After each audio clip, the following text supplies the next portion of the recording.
Imagine having an assistant in your ear ready to take your commands and tell you about your incoming notifications at all times. That, in theory, is the Sony Xperia Ear. Sony's newest wearable is a promising device on paper.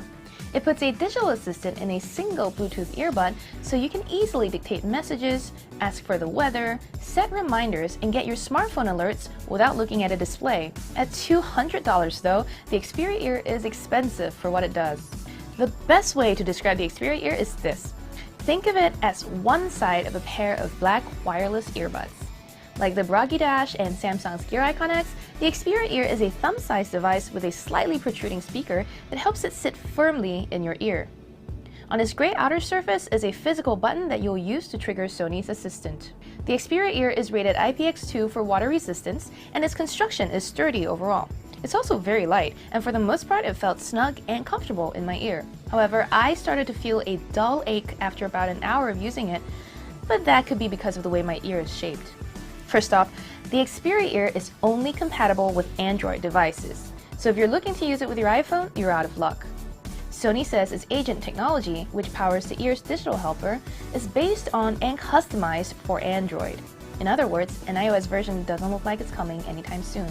Connecting the ear to your Android device is pretty simple.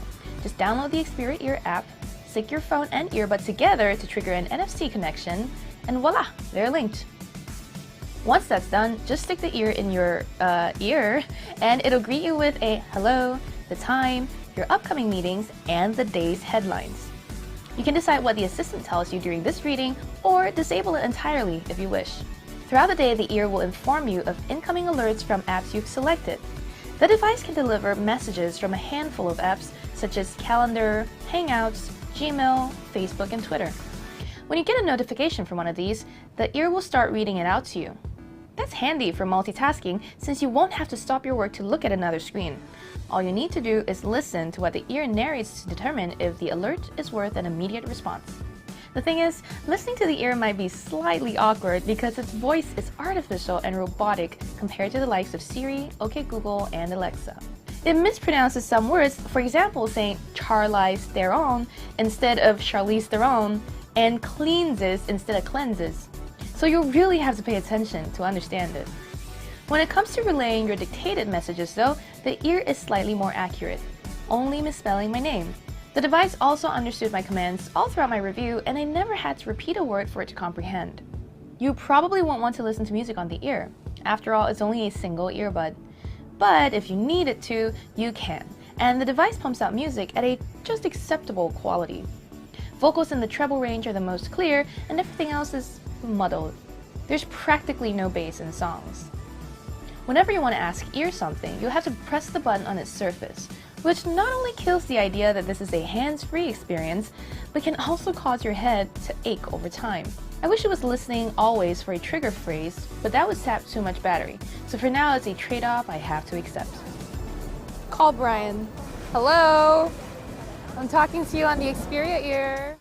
Speaking of battery life, the Xperia Ear provides enough juice to answer your questions all day, provided you're not playing music or talking on it all the time. If you do, Sony says the device will last about 4 hours, but with the included charging case, you can get up to 8 hours of power. During my testing, the ear typically lasted between a day and 2 days of average use, which included dictating messages, receiving alerts, and playing between 10 minutes and an hour of music. To charge the core unit back up, simply put it back into the charging case. Juicing up that holder is convenient too. There are no proprietary cables here, just a micro USB port. There's really not much else in the market that does exactly what the Xperia Ear promises. You can get a similar experience by using Siri or Google Assistant through your wired earbuds, but only the Bragi Dash wireless earpieces offers full Siri access right now. No other wireless earbuds have that feature yet. However, at $200, the ear costs more than half of what the Bragi Dash, the Samsung Gear Icon X, and Jabra Elite Sport do, making it quite expensive for just a single earbud. Plus, all three rivals have more fitness-focused features, including heart rate sensors, making them more functional. I was really excited about the Xperia Ear and what it promised, until I realized that, as it stands, the device does nothing different from Siri or Google over wired earbuds. Plus, the fact that it requires you to use your hand and press a button to use it makes me question the device's existence in the first place. What's the point of getting a whole new gadget for an assistant in your ear if not for the convenience when your arms are full? It's not like this is a cheap purchase either. Still, this is a first-generation device that has potential to become truly useful if Sony tweaks its software.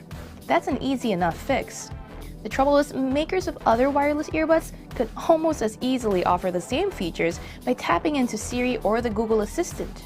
If or when they do, the Xperia Ear risks becoming a completely forgettable device.